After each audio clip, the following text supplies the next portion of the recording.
Well, hey now, welcome to Fitz Electric Bar. Fitz here. And this segment, I'm going to do something I've done for a little while, which is show me your tickets, or SMITE, my sexy little acronym.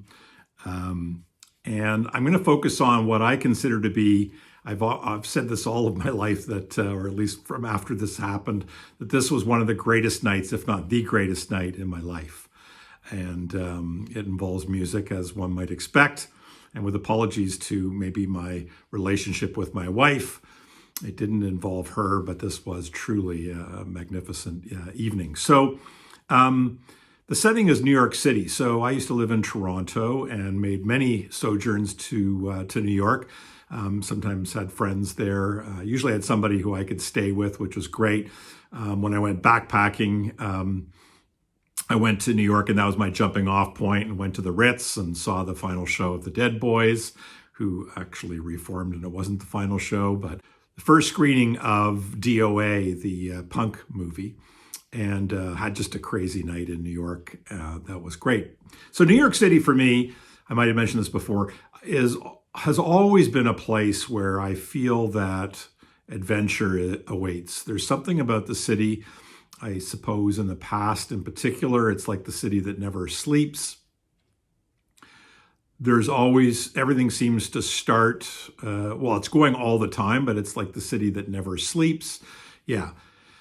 It's a place where I go in, when I come into New York City, I've always come in with the idea that an adventure is going to be happening. And there's just so much to choose from and so many wonderful things. So part of it may be my attitude going into a visit to New York City, but I have had some spectacular adventures, everything from seeing Husker Du, like a 2 a.m. show at, I think it was Danceteria or one of those clubs, seeing Fishbone at CBGB's, and many other experiences was great. But I'm going to talk tonight about October 31st, 1981, Halloween, New York City. I was going to university in Kingston, and my friend Mark and I went down. I think we took the train from Kingston to Toronto and then flew to New York City. Mark's brother Harry was going to NYU for film school, and he lived in my memory was that he lived in truly a real loft in, I think, the Textile District. So one of these really high ceilings, and rooms were not divided by walls. There were, partitions or things that were kind of thrown up as arbitrary dividers between rooms and public spaces. And it was just a really cool place. And we went down to hang out with Harry and to experience New York City, but we also had tickets to see some shows. I don't know if we had these tickets in advance, but again, the year was 1981, and it was Halloween. So if you've ever been in New York City on Halloween, it's a pretty crazy place. People get dressed up. They take it pretty seriously. It's a place where when you walk the streets on Halloween night, it's like you're on another planet. And we went out for, I think, drinks and dinner before the first concert that we had tickets for. And there was a group of people that came into the restaurant that were dressed up as the royal wedding. So again, 1981 was the year that I believe that Charles and Diana got married. And this group were all dressed up. And when the doors opened, there was somebody who introduced each of the wedding party into the restaurant. And they came in fully clothed, dressed as, the Duke of Earl, or, the Duke of Earl, the Earl of Duke, and were basically dressed as members of the royal family.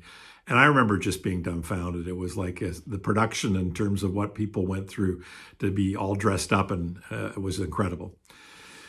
I remember we were walking along the street to go to the first show, and the first show was at the Palladium, and it was the early show.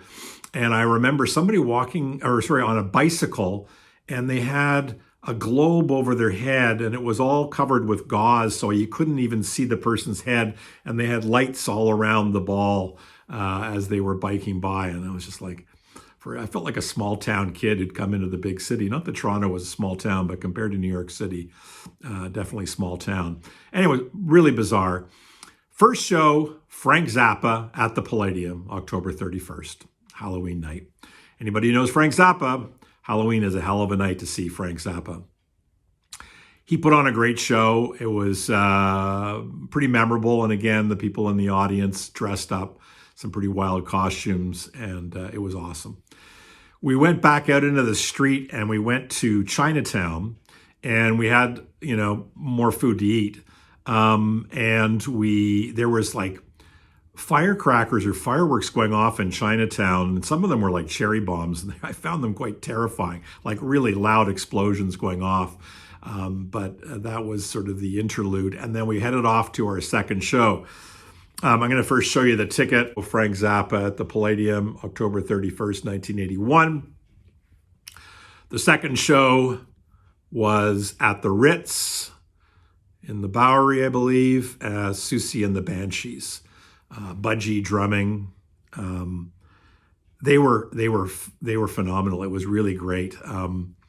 I just remember the drumming and the kind of the gothic atmosphere that was created by the band was fantastic. Now, they had just come out with the album Juju Music, and the song Halloween was on that, and they played that at the show. And Susie and the Banshees and all their sort of gothic, tremendous charm on Halloween night in New York City. And I remember thinking, this is the second show. It was like the evening that never ends. And the Ritz was a fabulous place. They had one of the first big video screens, and there was a lot going on there, and the crowd was great, and it was a really great show. Then we then left that show.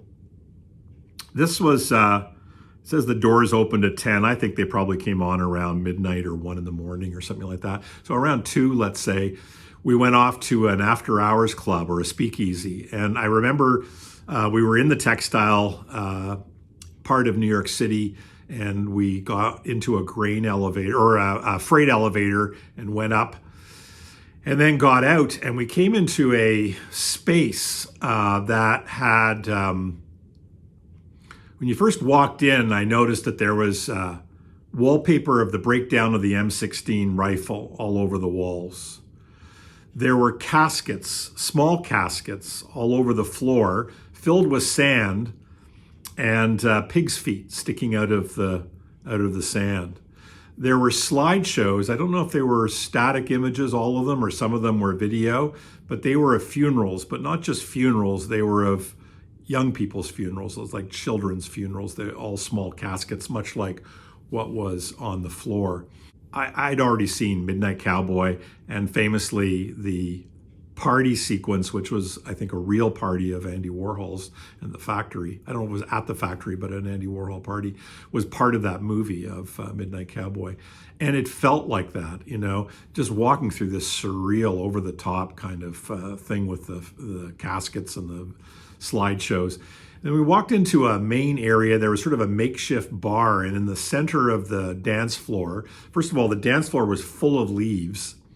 And at the center of the dance floor was a huge motorcycle, probably a Harley Davidson, with the spotlights all over it. Not something I'd ever experienced. Again, I feel like I was like from a small town, and I was completely out of my depth. And the whole thing was both incredible, almost a little bit scary for somebody who was still fairly young. I think it was 22 or 23, and extremely exciting.